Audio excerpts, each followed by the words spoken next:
Hey everyone, today we are going to be making these beautiful Moroccan-inspired lanterns. This is so pretty for inside or outside, either in your garden or in your home. These are so easy to make. I use things I literally had lying around the house, and now I have a beautiful accessory. All right, there's a lot of steps, so let's just get straight into things.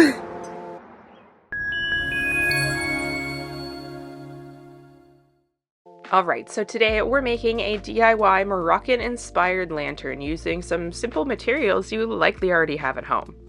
To get started, you'll need a glass jar, some rhinestones, or any other small decorations, and an adhesive like super glue, hot glue, or whatever you have on hand. Morocco is a country in North Africa, and it's known for its rich culture, beautiful handcrafted designs. Moroccan lanterns are especially popular for their intricate patterns, colorful glass, and often cast stunning shadows, creating a warm, inviting glow. To make your own, start with a clean, dry glass jar. Then take rhinestones or decorations and begin gluing them onto the design. You can create simple patterns or go freeform, but Moroccan designs often use repeating shapes and symmetry for that classic look. Once your design is complete, let the glue dry fully. Then you can place a tea light or an LED candle inside. And when it's lit, your lantern will give off a soft, cozy glow inspired by traditional Moroccan design.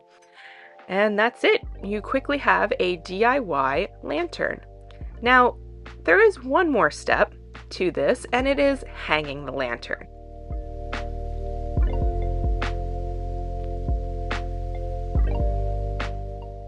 Okay, so the next task is actually to hang this. So we're going to take inspiration from a macrame pot hanging pattern. So I'm going to take some rope and a brass loop, that's what I'm going to be attaching it to, and some twine. Now I'm going to take my measuring tape, measure out 16 inches of rope, pinch the bottom, and do that twice.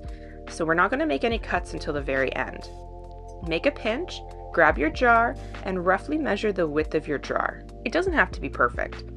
Now, once you've done that, add 12 more inches, and this is where you can cut your rope off. Next, you want to make 3 more of the same length, so all you need to do is just measure this original rope 3 times and cut 3 times. Once you've done so, you will have 4 independent ropes like so.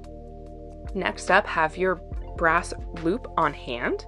You want to meet the ends of the rope to find the middle so that you can loop it around the ring. So once you've done that and found the middle, loop it around, pull it tight, and you can adjust it if it looks ugly and you want it to look a little nicer. Once you've done so, you're going to separate into 4 groups of 2. So take adjoining ropes and just spread them out like so. It will be so much easier if you do this visually to follow your pattern. Now you want to take your first set of 2, about a third of the way down, pinch and tie a knot. Just a simple loop knot, it doesn't have to be anything fancy. Just adjust it to the spot that you want, and you're going to do that all the way around again. If your knots are not roughly the same length, just undo it and try it again. You can tweak it until they're pretty much together. Next, you want to again separate your ropes, measure the length of your jar roughly in the center, and find that spot. Now with 2 of the ropes, bring them together beside each other like so, and take these center strings from 2 neighboring groups like I have here, and you're going to pinch them together at that rough length and tie another simple knot. We are going to then complete this pattern all the way around. So now we're going to take that 2 new inside pieces, tie a knot, and continue this all the way around. I know it looks a little confusing, but you are making a diamond pattern, as you can see right here, and this is what is going to hold your pot or your jar in place. Once you get to that last 2 strands, you want to just make sure you're about at the right length to hold your jar, make that final knot, and then once you've done so, you're going to grab all of your loose ends together and tie 1 more big knot. This is going to secure the bottom so that your jar doesn't fall out. And then once you've done so, place your jar back inside and then enjoy your beautiful little lantern. In mine, I put some really pretty twinkle lights. You can put a solar powered light, you can put a fake tea light, or you can just leave it blank. They look both beautiful at night and during the day. Hopefully this will bring some warmth and some pretty decor to your home or garden.